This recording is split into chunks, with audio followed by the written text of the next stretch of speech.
Hello সবাইকে, আমি আমার মাশরুম চাষের সেকেন্ড পার্টে ভিডিওটা নিয়ে চলে এসেছি। ফার্স্ট পার্টে আমি দেখিয়েছিলাম কী করে প্লাস্টিকটা বানাতে হয়। এর ভেতরে পোয়াল দিয়ে তার মধ্যে লেয়ারে লেয়ারে আমি মাশরুমের বীজগুলো দিয়েছিলাম, যেটা আমি মিশো থেকে কিনেছিলাম। এবং তারপরে এটাকে আমি একটু ডার্ক প্লেসে রেখেছিলাম 10-12 দিনের জন্য।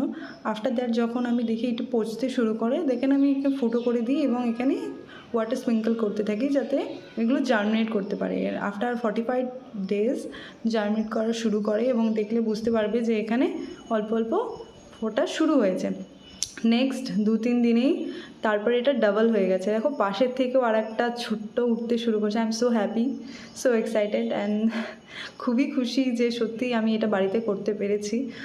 খুব আনন্দ লাগছিল, ভাবিনি হবে হয়তো সত্যি, কিন্তু হয়েছে। নেক্সট দিন এটা ডাবল হয়ে গেছিলো, পাশ থেকে ছোটো আর একটা শুরু হয়েছিল ওঠা। তার পরের দিনে এটা ট্রিপল হয়ে যায় এবং দেখেই বুঝতে পারছো সাইজটা বেশ বড় হয়। একটু লাইটের কাছে রেখেছিলাম এবং পাশ থেকে যেটা উঠছিলো ওটা কিছুটা মনে হয় চাপা পড়ে উঠতে পারেনি, কিন্তু আমি হ্যাপি যে হয়েছে এবং বাড়িতে ট্রাই করলে এটা হবে, এটা আমি বুঝতে পেরেছি। এবং আমার ভিডিও যারা দেখেছো ফার্স্ট পার্টটা আর সেকেন্ড পার্টটা যারা দেখলে তারা বুঝতে পারলে যে বাড়িতে মাশরুম চাষ করা সম্ভব। Thank you, tata.